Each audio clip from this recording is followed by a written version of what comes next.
Horror en Playa Martin, escrito por Howard Phillips Lovecraft y Sonia Green.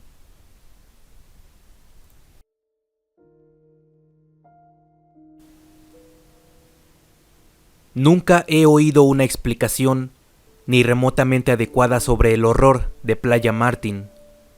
A pesar del gran número de testigos, no hay dos reportes que coincidan, y el testimonio tomado por las autoridades locales contiene las más asombrosas discrepancias. Tal vez esta confusión sea natural, en vista del carácter inaudito del horror en sí mismo, el terror casi paralizante de todos aquellos que lo vieron y de los esfuerzos hechos por la mundana posada Wavecrest para ocultar todo después de la publicidad creada por el profesor Alton y su artículo ¿Están los poderes hipnóticos confinados a la humanidad? En contra de todos estos obstáculos, me esfuerzo en presentar una versión coherente, porque he contemplado el horrendo acontecimiento, y creo que debería darse a conocer, en vista de las espantosas posibilidades que sugiere. Playa Martin es, una vez más, un sitio muy popular como playa recreativa, y yo me estremezco cuando pienso en ello. De hecho, no puedo mirar al océano sin estremecerme.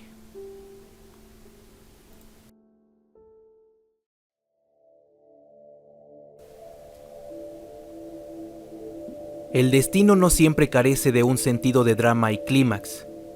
Por lo tanto, el terrible acontecimiento del 8 de agosto de 1922 fue rápidamente seguido por un agradable periodo de menor excitación en torno a las preguntas sobre Playa Martin.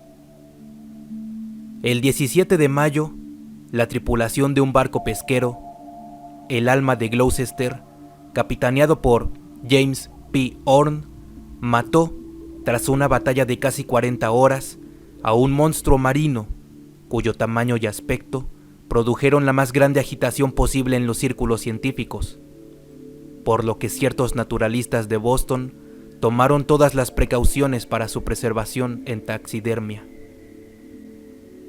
El ejemplar era de unos 15 metros de longitud, de tosca forma cilíndrica y de cerca de 3 metros de diámetro.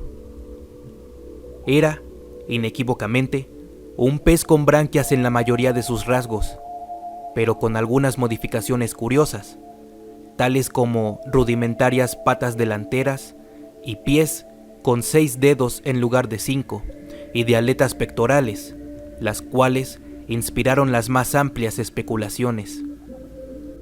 Su extraordinaria boca, su grueso y escamoso pellejo, y su único ojo hundido, eran maravillas apenas menos sobresalientes que sus colosales dimensiones. Y cuando los naturalistas pronunciaron que era un organismo infante, que no podía tener más que unos pocos días de haber salido del huevo, el interés del público se elevó a alturas extraordinarias. El capitán Horn, con típica sagacidad yanqui, obtuvo un buque lo suficientemente grande como para mantener al ejemplar en su almacén y organizar allí la exhibición de su trofeo. Con juiciosa carpintería, preparó lo que se convertiría en un excelente museo marino, y zarpó hacia el sur, hacia el rico distrito turístico de Playa Martin. Una vez que ancló en el muelle del hotel, recolectó múltiples cuotas de admisión. La intrínseca espectacularidad del espécimen y su significación que penetró en las mentes de muchos visitantes científicos de todas las regiones se combinaron para convertirlo en la sensación de la temporada. Era absolutamente único, en cuestión de revolución científica. Eso estaba bien entendido. Los naturalistas habían demostrado de manera plena que este ejemplar difería radicalmente de un pez de inmensidad similar capturado en la costa de Florida, siendo este un obvio habitante de profundidades casi increíbles, posiblemente de miles de metros. Su cerebro y órganos principales indicaban un vasto desarrollo y fuera de toda proporción para cualquier cosa hasta ahora relacionada con la tribu pesquera. En la mañana del 20 de julio, la curiosidad del público se incrementó por la pérdida del buque y su extraño tesoro. En la tormenta de la noche precedente, se le habían roto las amarras y se desvaneció para siempre de la vista del hombre, llevándose consigo al guardia que había dormido a bordo, a pesar del amenazador clima. El capitán Horn, respaldado por el extenso interés de los científicos y auxiliado por un gran número de barcos pesqueros venidos de Gloucester, hizo una completa y exhaustiva navegación de búsqueda, pero sin más resultados que la incitación del interés y las discusiones. Para el 7 de agosto se abandonó toda esperanza y el capitán Horn regresó a la posada Wavecrest para concluir sus asuntos de negocios en Playa Martin y conversar con algunos científicos que aún permanecían allí. El horror llegó el 8 de agosto.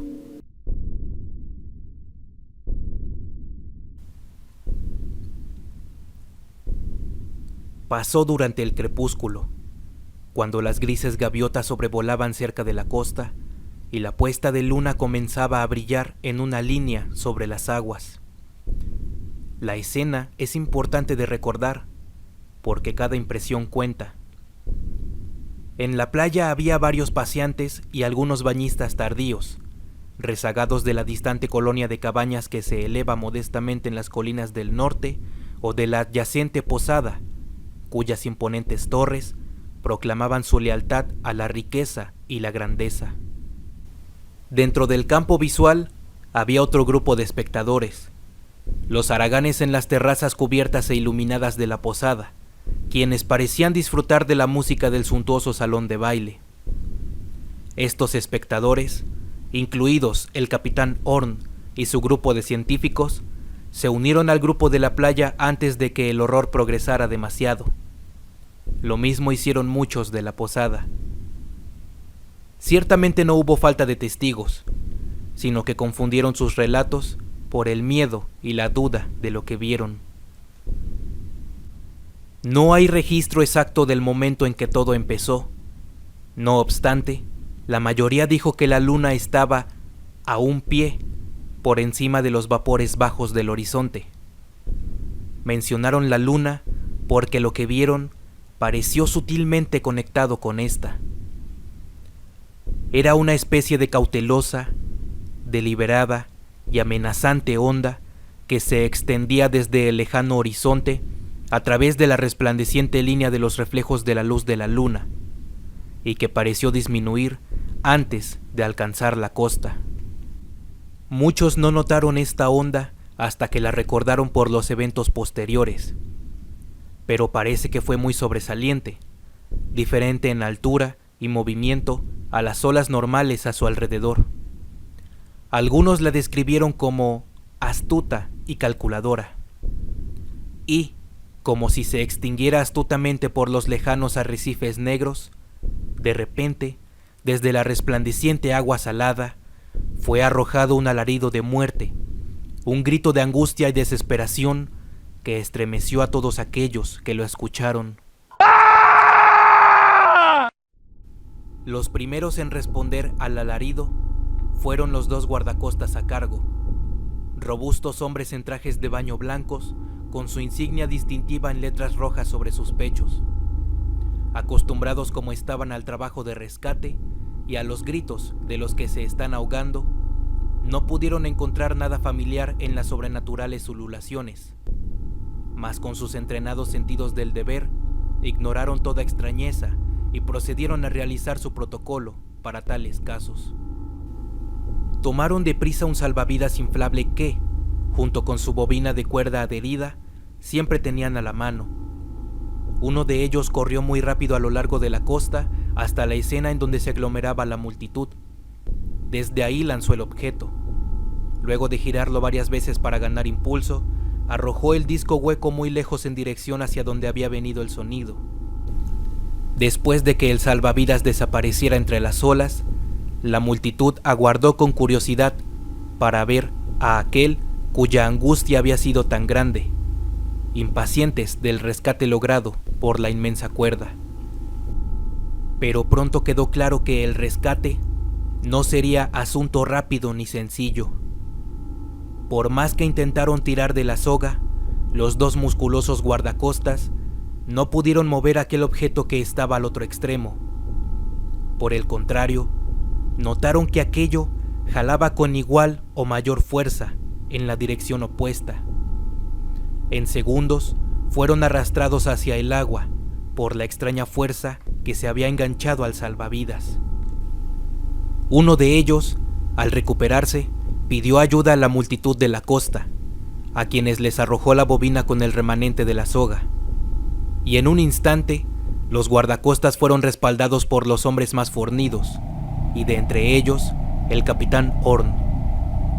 Todos comenzaron a pujar junto con los salvavidas.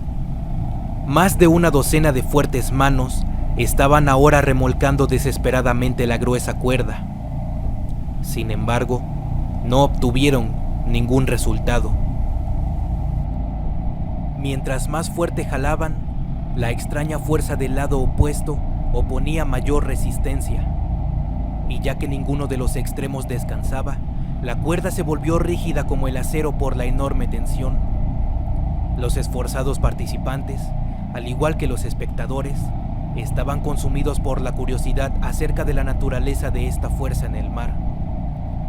La idea de un hombre ahogado había sido hace mucho desechada, e insinuaciones de ballenas, submarinos, monstruos y demonios eran libremente pronunciadas.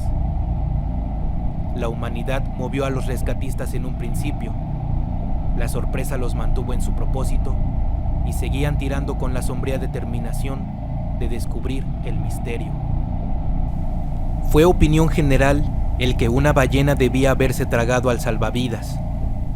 El capitán Horn, como líder innato, gritó a aquellos en la costa que sería necesario un bote para poder acercarse, arponear y traer a tierra al furtivo leviatán. Varios hombres se dispersaron en busca de una embarcación adecuada, en tanto que otros fueron a suplantar al capitán en la cuerda tirante, ya que su lugar era lógicamente con cualquier equipo de marinos que se formara. Su idea de la situación era muy amplia y no se limitaba a ballenas, desde que se había enfrentado a un monstruo mucho más extraño. Se preguntaba cuál sería el comportamiento y las manifestaciones de un adulto de la misma especie a la que pertenecía el infante de 15 metros. Entonces, con aterradora violencia, se reveló el hecho crucial que cambió la escena entera de una maravilla a una de horror, y el grupo de trabajadores y testigos se vieron aturdidos por el miedo.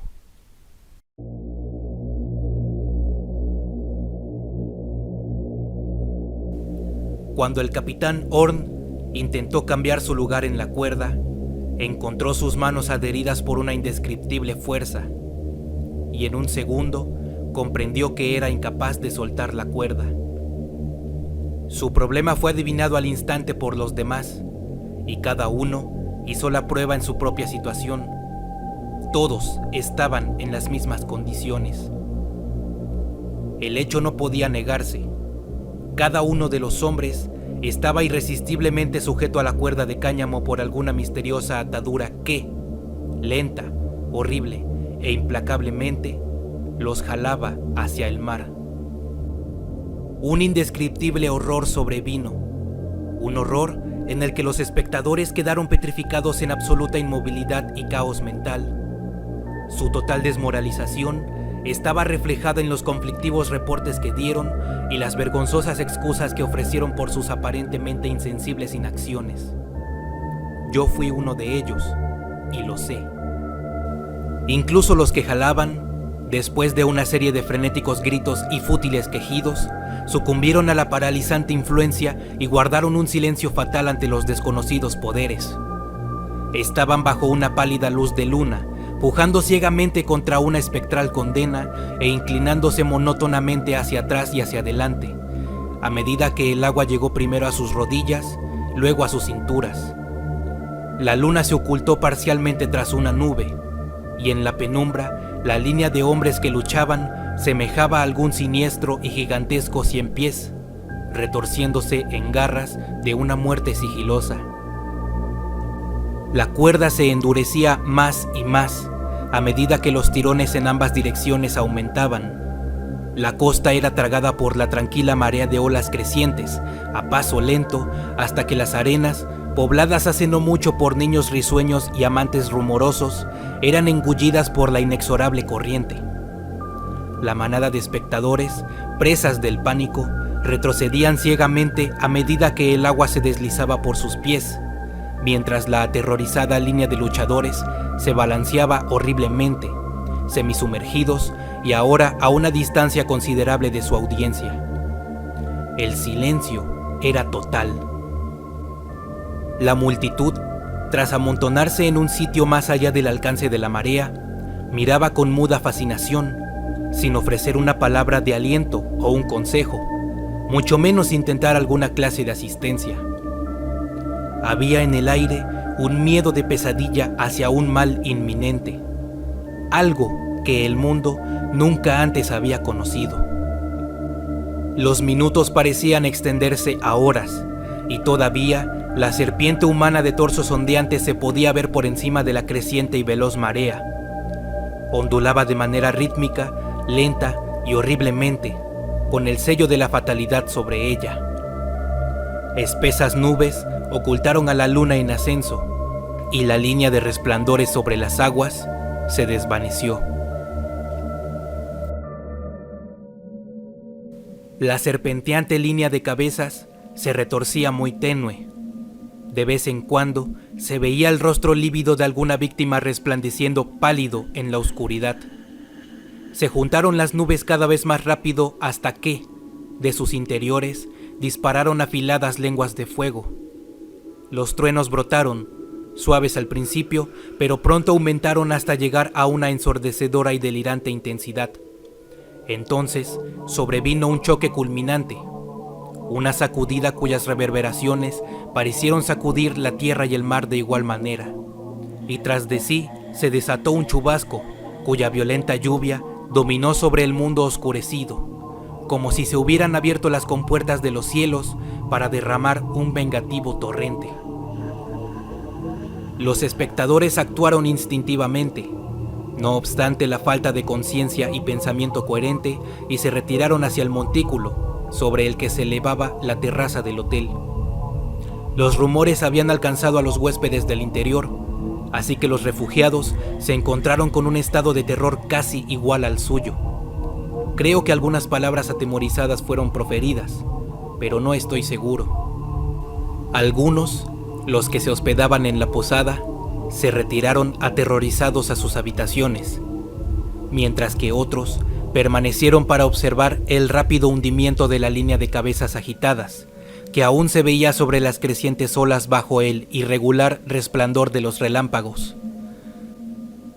Recuerdo haber pensado en esas cabezas y los hinchados ojos que debían contener, ojos que tal vez reflejaban muy bien todo el miedo, el pánico y el delirio de un maligno universo, toda la pena, pecados y miserias, esperanzas marchitas y deseos insatisfechos, pavor, asco y angustia de las eras desde que los tiempos comenzaron, ojos iluminados con todos los atroces dolores espirituales de los eternamente flameantes infiernos. Y cuando miré más allá de las cabezas, mi fantasía conjuró otro ojo, un ojo único, igualmente encendido, si bien con un propósito tan repugnante para mi cerebro que la visión pronto desapareció. Atrapados en las garras de una fuerza desconocida, la línea de condenados se sumergió. Sus silentes gritos y sus plegarias no proferidas solo las conocerán los demonios de las olas negras y el viento nocturno. Ahora, el torrente del enfurecido cielo era un desquiciado cataclismo de estruendos satánicos que hacía lucir al primer choque empequeñecido. En medio del cegador brillo del fuego descendiente, la voz del cielo resonó contra las blasfemias del infierno, y la agonía entremezclada de todos los perdidos reverberó en un apocalíptico y ciclópeo estruendo de desgarramiento planetario.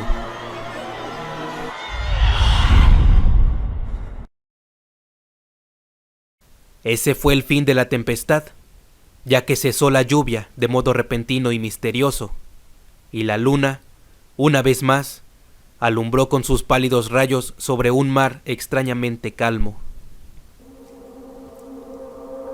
Ahí ya no había una línea de cabezas agitándose. Las aguas estaban calmas y desiertas, y solo eran afectadas por las tenues ondas de lo que parecía ser un remolino, a lo lejos, sobre el reflejo de luz de luna, de donde provino el extraño grito en un principio.